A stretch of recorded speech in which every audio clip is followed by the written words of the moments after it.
If correct, that is a very discourteous to this House. I take it very seriously.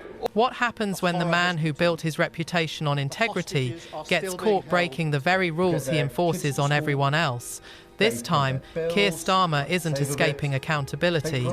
The Speaker of the House has publicly called him out for breaching the ministerial code, leaking confidential defence details and hiding key information from Parliament.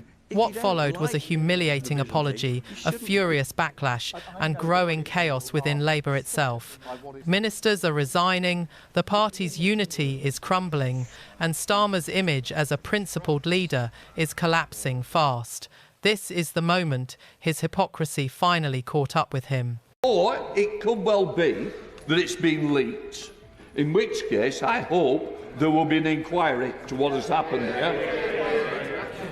I will therefore ask the Prime Minister to look into what has happened in this case and report back to me and to the House. Keir Starmer has long carried himself as a man untouchable, a politician who could bend the rules and walk away without consequence. But this time, Parliament isn't letting it slide. In an extraordinary rebuke, the Speaker of the House publicly accused Starmer of breaching the ministerial code, one of Westminster's most serious political offences. And it didn't end there. The Speaker went further, ordering Starmer to initiate a formal inquiry into his own conduct and deliver the findings back to Parliament. So what triggered this unprecedented confrontation? It all began with a defence spending statement, one that should have followed strict parliamentary procedure, but didn't. Instead, the details were leaked to the media before members of Parliament had the chance to see it themselves. That's not a small oversight, it's a direct violation of the ministerial code. The rules are clear. Any oral statement to Parliament must be submitted in full, unedited, to the Speaker and shared with the opposition's chief whip at least 45 minutes before delivery. And under no circumstances can it be leaked to the press beforehand. In Westminster, the principle is simple. Parliament speaks first. Only after that can the media and analysts weigh in. In this case, that rule, a cornerstone of parliamentary integrity, was brazenly broken. The government's own ministerial code says that a text of statement should be provided in advance to the opposition and to the Speaker. It does not provide for the text to be redacted. I am particularly concerned at the reports that some of the redacted information was provided to the media in advance.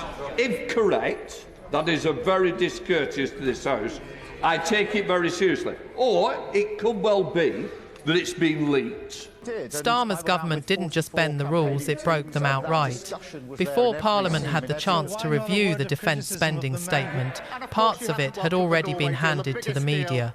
A calculated move, perhaps, to generate favourable headlines and portray Starmer's policy as aligned with the defence priorities once championed by Donald Trump. But what made matters worse was what came next. The version presented to Parliament wasn't just incomplete, it had been deliberately redacted. Key sections were removed, stripping MPs of crucial context and undermining transparency at the heart of government accountability. Whether this was gross incompetence or a deliberate attempt to manipulate the narrative, the effect was the same. It was an insult to Parliament. Speaker Lindsay Hoyle's response was immediate and uncompromising. When the House convened, Hoyle delivered a blistering reprimand, calling out the Prime Minister's blatant disregard for established parliamentary procedure. He reminded the Chamber and the nation that under the ministerial code, statements must be shared in full, unedited, with both the Speaker and the opposition. What angered him most was that some of the very details redacted from Parliament had already been leaked to the press. Hoyle condemned it as a flagrant act of disrespect, not just toward MPs, but toward the institution of Parliament itself. Mr. Speaker, can I begin by giving my word to this House that this was not given to the media? I will absolutely have an inquiry into this, but I would not be that discourteous. I spoke to you this morning, Mr. Speaker. I wouldn't be discourteous to you or to the Leader of the Opposition in that way, or to the House. And I give you that assurance from this dispatch box. Speaker's message to the Prime Minister, was unmistakable. Parliament would not tolerate a breach of its core principles. By demanding a formal inquiry into the leak, the Speaker left Sir Keir Starmer with nowhere to hide. The pressure was immense, and under the glare of public scrutiny, the Prime Minister was forced into an uncomfortable position. Backed into a corner, Starmer rose to deliver an apology, but it was anything but convincing. His tone was restrained, his words measured, yet his contrition felt hollow. He downplayed the severity of the situation, insisting the leak was accidental and promising an internal investigation. But for many inside the chamber, it was too little, too late. The damage had already been done. What should have been a moment of accountability came across instead as political evasion, a reminder that even in the most powerful office in Britain, credibility can crumble under the weight of its own contradictions. And I apologise to the Leader of the Opposition, and I will make that inquiry. For a politician who built his career on holding others to account, championing rules, integrity and ethics, being publicly reprimanded for breaking those very principles was nothing short of poetic justice. The apology wasn't merely awkward, it was humiliating. In that single moment, the carefully crafted image of Keir Starmer, the disciplined, principled leader devoted to transparency and accountability, began to unravel. What unfolded before Parliament wasn't the calm authority of a confident Prime Minister. It was the uneasy posture of a man in retreat. We all found the rules frustrating at times, and I'm no exception to that. I had to isolate 6 times during COVID, pulling me away from my work and the things that I love. But I did it because we followed the rules. The idea that I would then casually break those rules is wrong.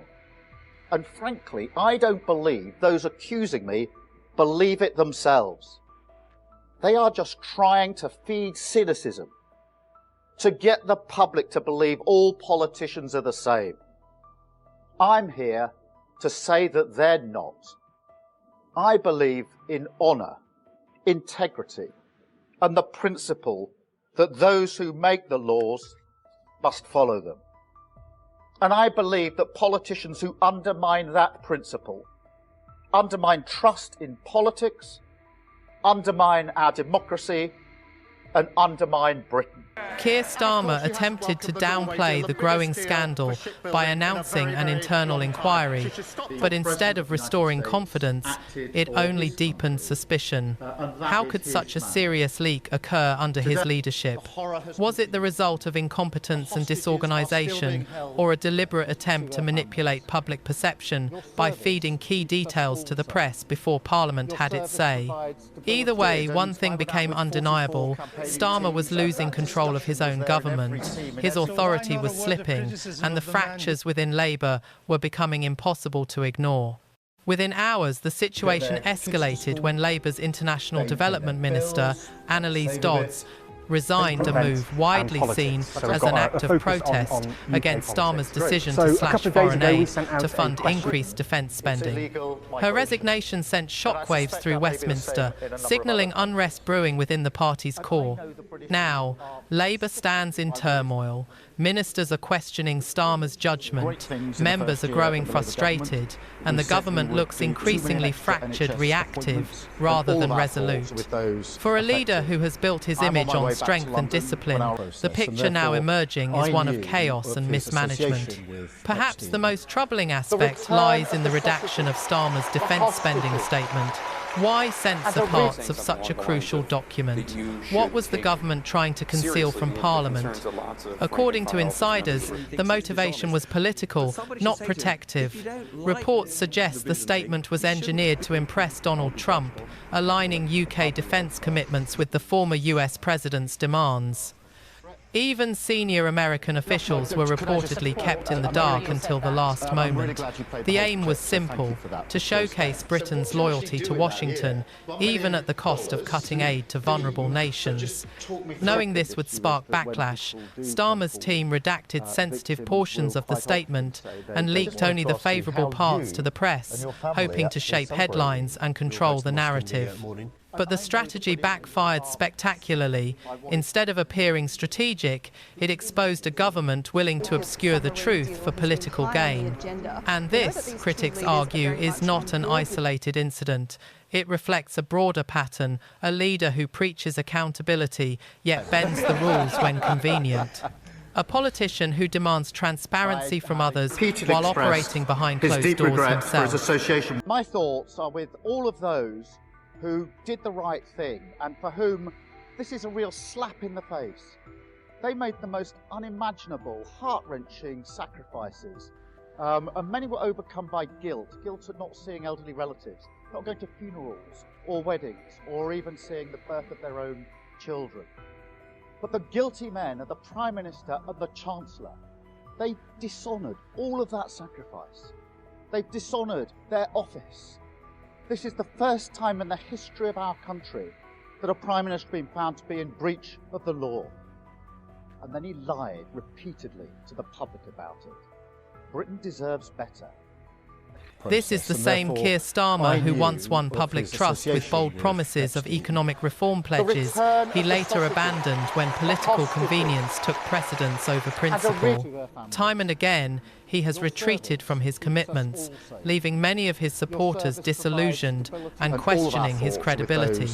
To make matters worse, his government has been accused of quietly leaning on sections of the media, discouraging scrutiny, deflecting hard questions, and ensuring that uncomfortable stories never see the light of day. Yet, publicly, Starmer continues to present himself as the champion of integrity and transparency. But this latest episode, violating parliamentary protocol and being forced to issue a public apology, has torn that image apart. It's exposed a glaring contradiction between the man Starmer claims to be and the leader his actions reveal.